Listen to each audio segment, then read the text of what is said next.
بسم الله الرحمن الرحيم الحمد لله رب العالمين الصلاة والسلام على سيدنا محمد وعلى آله وصحبه أجمعين أما بعد فالسلام عليكم ورحمة الله مرحبا يا طلاب. Welcome, O students, fellow students, because I'm not your teacher, I'm just a fellow student like you.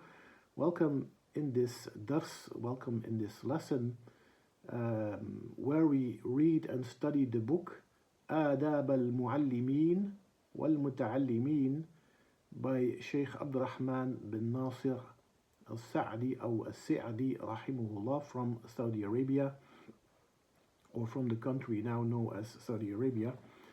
And he wrote a very beneficial short text for us about the manners of seeking knowledge, specifically for teachers and students. And we have arrived at point 5, but we will do a quick recap of the first 4 points we covered so far. So in the first point, the text starts with ikhlasun niyyah, so sincere intentions. Secondly, الطريق, the way to الطريقة or الطريق to seek knowledge, طريقة طلب العلم. Thirdly, then we read from the point what the scholar needs to do for his students. So these relate to the etiquettes or the decorum of the teacher with his students. And then we turned to point 4 concerning the manners or the etiquettes or the decorum of the students, mainly towards the teacher, right? And the fifth point, it picks up where we left actually. It continues those adab, and the fifth point speaks about ihtiramul alim, so respect for the scholar, or respecting one's scholar or teacher. Alim here, you could replace it with the other word we saw previously. We have ustad, we have muta'allim, we have mudarris, all these terms. Also we have al-allama. All these revolve around the same idea, right? That you have a teacher who is a scholar also. And this points towards the fact that as a student you need to have respect for your teacher. Now we're going to read from this paragraph, and it's a short point, it's not very long.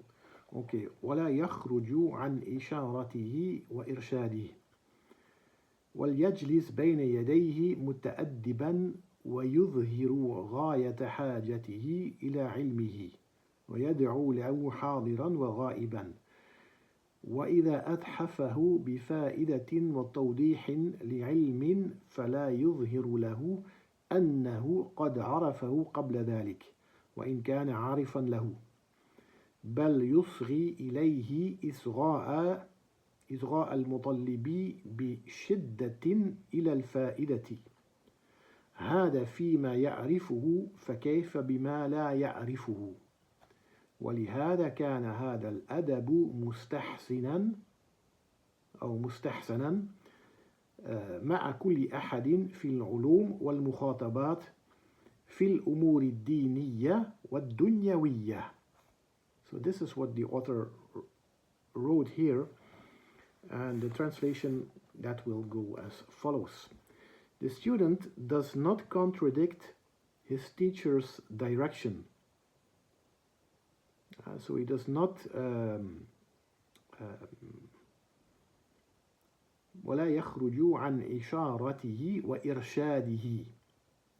I think the translation is not complete here. So the student does not go against the direction the teacher sends him, and he does not go against his irshad, his guidance, right? That which towards he guides you. So you don't, as a student, you not go against that actually. Because why? The teacher, he knows best, he knows better, and he wants best for you. Then وَيَجْلِسْ بَيْنَ يَدَيْهِ مُتَأَدِّبًا. So he sits in front of the teacher with good manners. Thinking of the hadith Jibril here, the way he sat in front of the Prophet, or the way they sat towards each other. Look up that hadith and you will find the manner of sitting. He openly shows the great need he has for his teacher's knowledge. He supplicates for him in his presence and in his absence. This is very important, that you always make dua for your teacher, whether your teacher is with you or not with you, so in his absence. Very important point here. And it's a point of adab, of course, also. A point of adab is, with your teacher, is that you make dua for him, wherever you are, and whenever you are somewhere. And this is something many students tend to neglect or forget even. So it's also an advice for myself. Make dua for your teachers. It's a command almost. Then the Shaykh says, when the teacher, provides him with a beneficial point or an explanation of a topic, he does not reveal that he already knew it, even if he already knew it. And this is, again, a very, very important point, that everything you hear from your teacher, you have to act as if you hear it for the first time. Although you've already heard it, you already know it, or you think you know it, don't show it to your teacher. Don't interrupt him, or don't engage in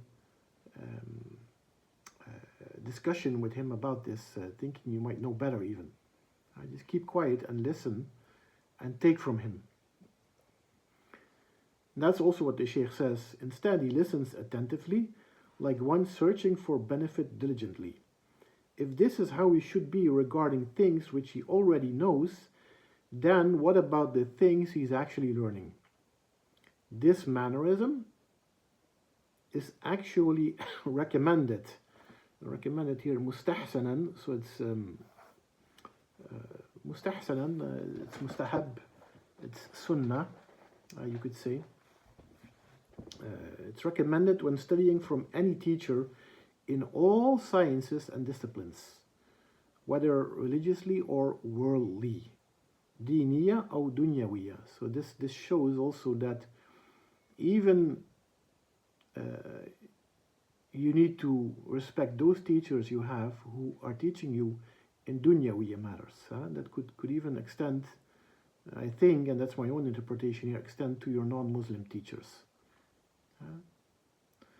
So, wallahu a'lam, this is what the Shaykh mentioned here regarding this point here, and we close the lesson here. It's a short lesson.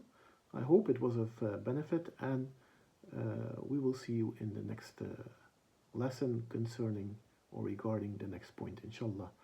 Jazakumullahu khaira for your time and your attention, and make dua for each other, make dua for me, that we all keep benefiting from this, both in increasing our understanding of the Arabic language, and also how to seek knowledge, how to behave ourselves when seeking knowledge. Your adab, people often say al-adab qabla al-talab. So this is what we're doing here. Before you seek knowledge, you need to become an adib, right? You need to become well-mannered. And this is something you can learn, you can study, and it does not come naturally for all people. So that's why these texts, they are of the utmost importance. Next to the fact, of course, coupled with this, you should always go learning Arabic. With this I close. سبحانك اللهم وبحمدك أشهد أن لا إله إلا أنت أستغفرك وأتوب إليك سبحان ربك رب العزة عما يصفون سلام على المرسلين والحمد لله رب العالمين.